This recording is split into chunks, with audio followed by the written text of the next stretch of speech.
আমি এই কথাটা স্পষ্ট বলতে চাই যে আমরা যারা ডক্টররা, we are Bangladesh, we are doctor, we serve the humanity. আমরা বৈষম্য বিরোধী ছাত্র আন্দোলনের পার্ট এবং আমরা আপনাদেরকে সেবা দিয়ে থাকি। তবে আমরা জানি গতকালকে কিছু ঘটনা ঘটেছে।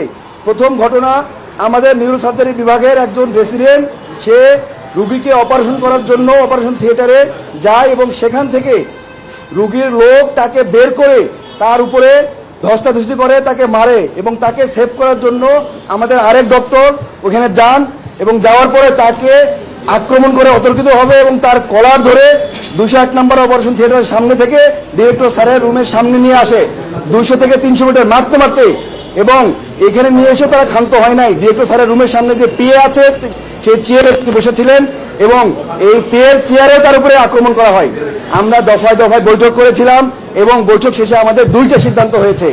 1 নম্বর সিদ্ধান্ত, অনতিবিলম্বে 24 ঘন্টার মধ্যে যারা আক্রমণ করেছে আমাদের চিকিৎসকদের উপরে তাদেরকে গ্রেফতার করতে হবে। এবং 2 নম্বর দাবি ছিল যে আমাদের সিকিউরিটি নিশ্চিত করতে হবে। আমরা যারা ইমার্জেন্সি সার্ভিস দেই, আপনারা দেখেছেন যে যারা ইমার্জেন্সি কমপ্লেক্সে থাকেন কত রুগীর লোড থাকে, এবং ইমার্জেন্সি সার্ভিস দেওয়ার জন্য আমাদেরকে যথেষ্ট পরিমাণ আর্মি, পুলিশ এবং অন্যান্য ফোর্স এখানে থাকবে এবং সশরীরে উপস্থিত থাকবে উইথ আর্ম। কিন্তু আমাদের প্রশাসন সেটা করতে ব্যর্থ হয়েছেন। আমাদেরকে আশ্বস্ত করার পরেও আমরা দেখেছি আরও কালকে রাতে 2টা বিচ্ছিন্ন ঘটনা ঘটে। আরেকটা ঘটনা হচ্ছে, একটা রুগীকে তারা বাইরে আক্রমণ করেছিল এক গ্রুপ। ওই গ্রুপ সেবা নেওয়ার জন্য ঢাকা মেডিকেল কলেজে এসেছিল ইমার্জেন্সি রুমে, এবং তার যে অপোনেন্ট গ্রুপ ছিল সে ঢাকা মেডিকেল কলেজের ইমার্জেন্সি কমপ্লেক্সের ভিতরে ঢুকে চাপাতে দিয়ে কূপে তার হত্যা নিশ্চিত করে এখান থেকে চলে গিয়েছে। তাহলে আমরা দেখতে চাই যে এখানে রুগীও সেফ না। আপনারা কোথায় সেবা নিতে আসছেন? এখানে রুগীও সেফ না। আরেকটি কথা বলতে চাই, পরে আরেকটা ঘটনা ঘটেছে। আরেকটা ওসেকে, আমরা জানেন যে ইমার্জেন্সি রুমে ওসেকে একটা ক্রিটিক্যাল রুগী এসেছিল ক্রনিক কিডনি ডিজিজের, সেই রুগী মারা যায়।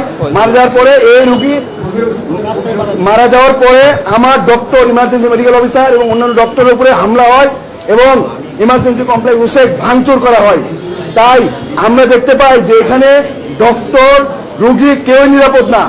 আমরা কালকে ডিরেক্টর স্যারের অনুমতিতে, আশ্বাসে কালকে রাত 11টা বাজে আবার কর্মক্ষেত্রে ফিরে যাই।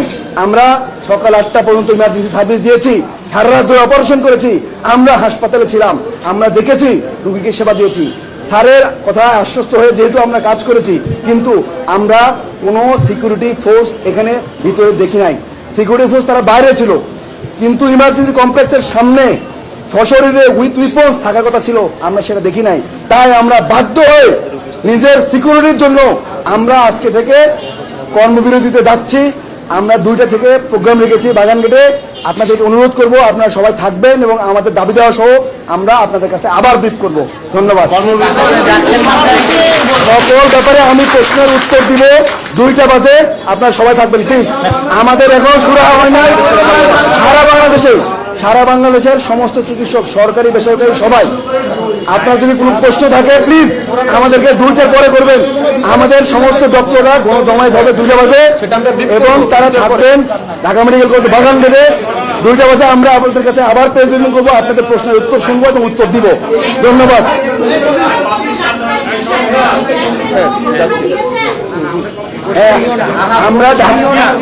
আমরা প্রশ্নের উত্তর দিব। আমি যতটুকু বলেছি আপনারা মনে হয় মেসেজ পেয়েছেন। আমরা সমস্ত প্রশ্নের উত্তর দিব 2টা বাজে। আপনারা বাগানগেটে থাকবেন, আমাদের আরো লোকজন আসবে, আমরা তখন আবার ব্রিফ করবো, আপনাদের প্রশ্নের উত্তর শুনবো। আপনারা আমাদের সাথে থাকেন, আপনারা আমাদেরই পার্ট, আমরা আপনাদের বাইরের কেউ না। We are Bangladesh. আমরা দাবি নিয়ে পরে কথা বলবো। আমাদের এখনো আলোচনা চলছে, এখনো কোনো কিছুই ফিক্সড হয় নাই। আলোচনা শেষে আমরা দাবি দেওয়া আপনাদের মাধ্যমে গণমাধ্যমকে জানাবো।